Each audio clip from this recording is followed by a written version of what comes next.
Hey everyone, and welcome back to the Boys and Girls Club of Green Bay's virtual programming with the Steam Room. I'm Miss Alicia, and I am in the Steam Room at the West Side. This week's theme is Dr. Seuss, and today I'm going to be reading to you The Lorax. The Lorax is a great story about helping the environment and different ways that you can help out too. After the book, we're going to be doing a STEAM project that has to do with tie-dye colors. Stay tuned.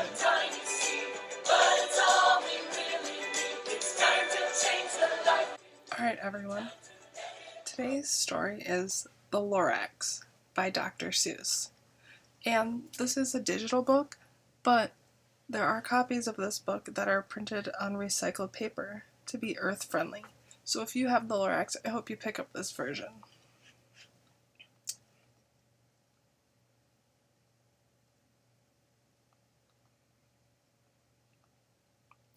The Lorax by Dr. Seuss. At the far end of town, where the grickle grass grows, and the wind smells slow and sour when it blows, no birds ever sing except old crows, is the street of the lifted Lorax. And deep in the grickle grass, some people say, if you look deep enough, you'll still see today, where the Lorax once stood, just as long as it could, before somebody lifted the Lorax away. What was the Lorax, and what was it there? And why was it lifted and taken somewhere? From the far end of town, where the grickle grass grows, the old Onceler still lives here. Ask him, he knows.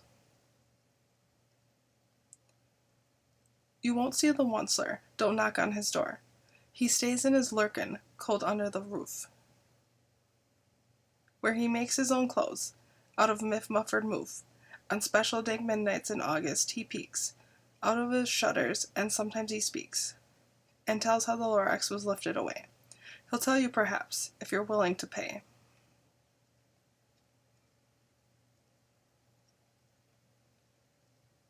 On the end of a rope, he lets down a tin pail, if you have to toss in 15 cents and a nail, the shell of a great-great-great-grandfather snail. Then he hides what you paid him away in his snuff, his secret strange hole, his grovelous glove. Then he grunts, I will call you by whisper my phone, for the secrets I tell are for your ears alone. Slup! Down slips the whisper my phone to your ear, and the old Onceler whispers are not very clear, since they have to come down through a snurgly hose, and he sounds as if he had smallish bees up his nose.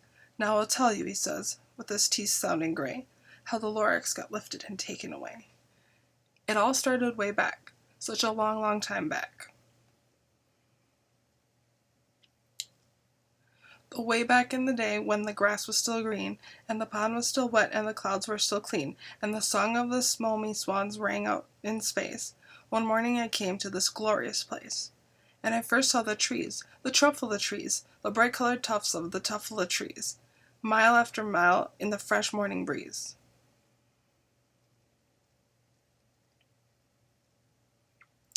And under the trees I saw brown barbaloots, frisking in their barbaloot suits, as they played in the shade and ate Truffula fruits. From the rippleless pond came the comfortable sound of the humming fish humming while the splashing around. But those trees, those Truffula trees, all my life I've been searching for trees such as these. The touch of their tufts was much softer than silk, but they had the sweet smell of fresh buttery milk. I felt a great leaping of joy in my heart.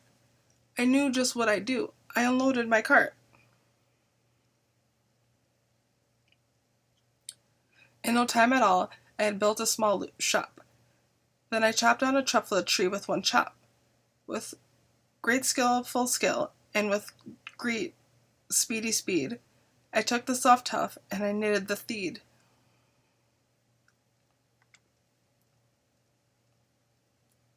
The instant I finished, I heard gazump. I looked, I saw something pop out of a stump. Of the tree I chopped down, it was sort of a man. Describe him, that's hard, I don't know if I can. He was shortish and oddish, and brownish and mossy, and he spoke with a voice that was sharpish and bossy. "Mister," he said, with a sawdusty sneeze, "I am the Lorax. I speak for the trees. I speak for the trees have no tongues, and I'm asking you, sir, at the top of my lungs." He was very upset, and he shouted and puffed, "What's that thing you've made out of my Truffula tuft?" "Look, Lorax," I said, "there's no cause for alarm. I chopped down just one tree. I am doing no harm. I am being quite useful. This thing is a thneed. A thneed, a fine something that all people need. It's a shirt, it's a sock, it's a glove, it's a hat. But it has other uses, yes, far beyond that. You can use it for carpets, for pillows, for sheets, or curtains, or covers, or bicycle seats." The Lorax said, "Sir, you are crazy with greed. There is no one on earth who would buy that fool thneed."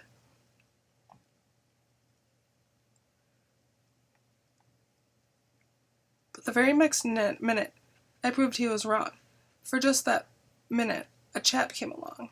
He thought he had thneed I had knitted was great. He happily bought it for $3.98.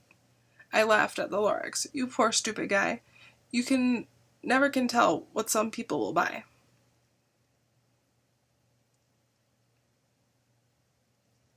"I repeat," cried the Lorax, "I speak for the trees." "I'm busy," I told him. "Shut up, if you please." I rushed across the room in no time at all. Built a radio phone. I put in a quick call. I called all my brothers and uncles and aunts, and I said, "Listen here. Here's a wonderful chance for the whole Onceler family to get mighty rich. Get over here fast. Take the road to North Nitch. Turn left at the Wee Hawken, sharp right at South Stitch." And in no time at all, in the factory I built, the Onceler family was working full tilt. We were all knitting thneeds, just as busy as bees, to the sound of the chopping of Truffula trees.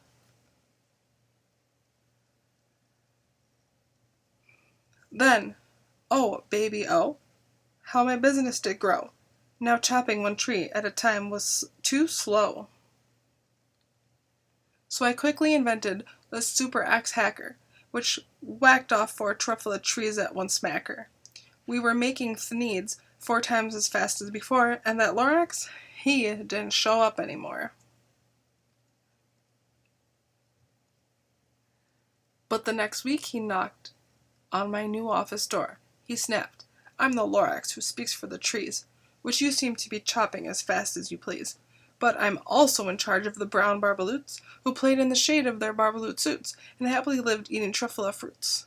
Now, thanks to your hacking my trees to the ground, there's not enough Truffula fruit to go round, and my poor barbaloots are all getting the crummies because they have gas and no food in their tummies.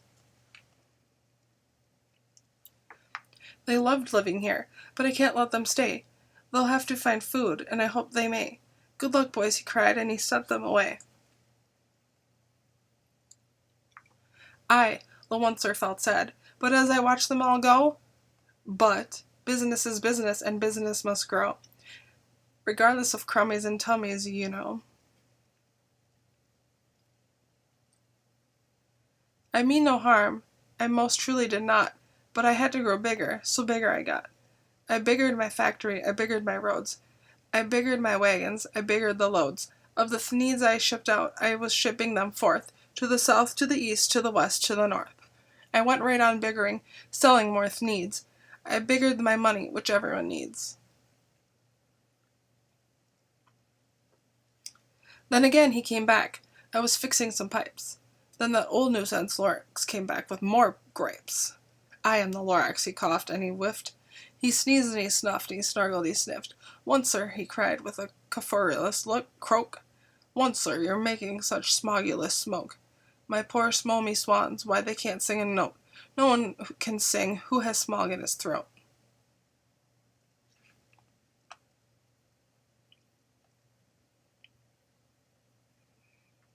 "And so," said the Lorax, "please pardon my cough.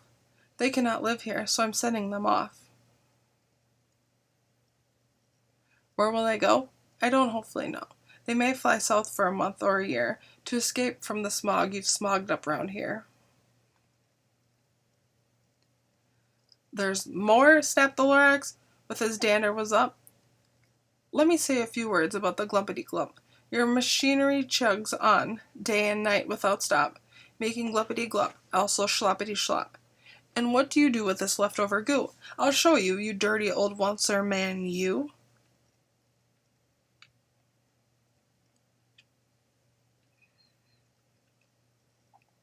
You're glumping the pond where the humming fish hummed. No one can more they hum, for their gills are all gummed. So I'm sending them off, or their fortune is dreary. They'll walk on their fins and get woefully weary, in search of some water that isn't so smeary. And then I got mad. I got terribly mad. I yelled at the Lorax, now listen here, Dad. All you do is yap yap and say bad, bad, bad, bad. Well, I have my rights, sir, and I'm telling you, I intend to go on doing just what I do. And for your information, you Lorax, I'm figuring and biggering on biggering and biggering and biggering, turning more Truffula trees into needs, which everyone needs. And at that very moment, we heard a loud whack. From outside the fields came a sickening smack of an axe on a tree. Then we heard the tree fall, the very last Truffula tree of them all.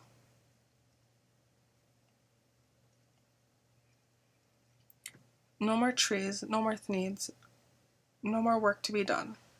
So in no time my uncles and aunts and everyone all waved me goodbye. They jumped in my cars and drove away under the smoke-smuggered stars.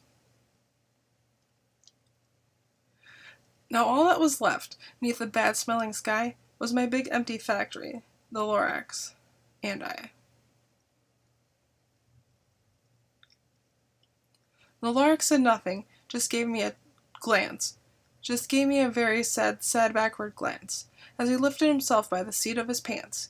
I'll never forget the grim look on his face, as he hesitated himself and took leave of the place, through a hole in the smog without leaving a trace. And all that the Lorax left here in this mess was a small pile of rocks with one word, unless. Whatever that meant, well, I just couldn't guess. That was long, long ago, but each day since that day, I've sat here and worried away. Through the years, while my buildings have fallen apart, I've worried about it with all of my heart. But now, the Onceler, now that you're here, in the word of the Lorax seems perfectly clear. Unless someone like you cares a whole awful lot, nothing is going to get better. It's not.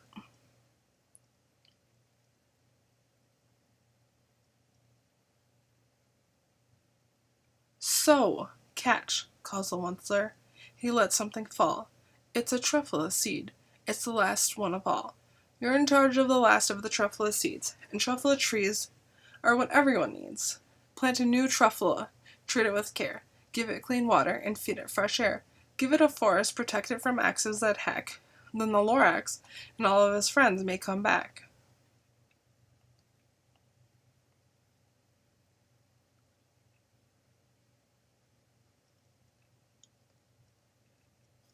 If you're ever feeling like you've had too much tech time, or you've been bored, or it's too cold to go outside, a great thing to do is read a book.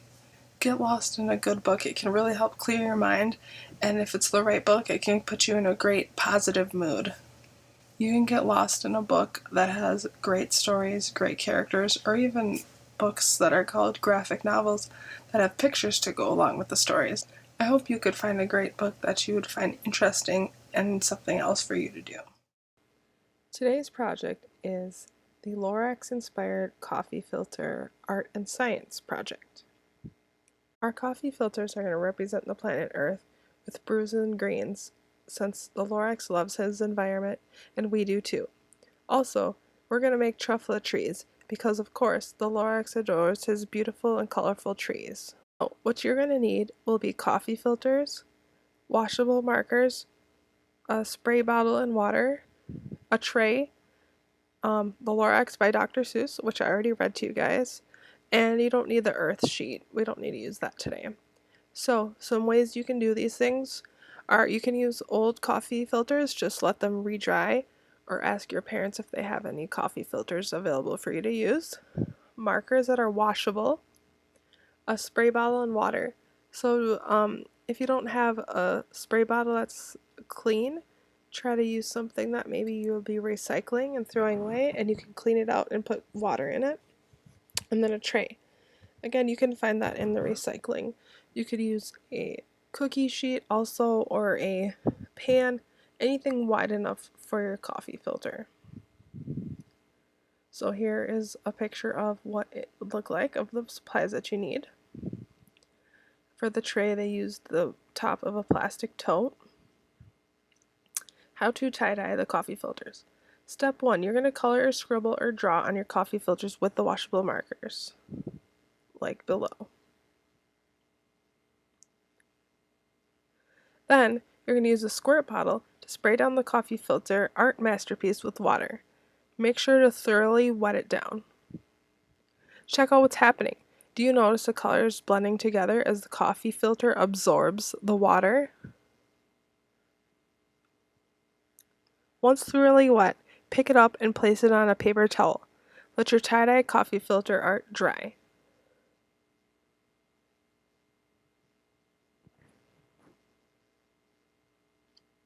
Their project dried pretty quickly, so it's perfect if you don't have a lot of time to wait.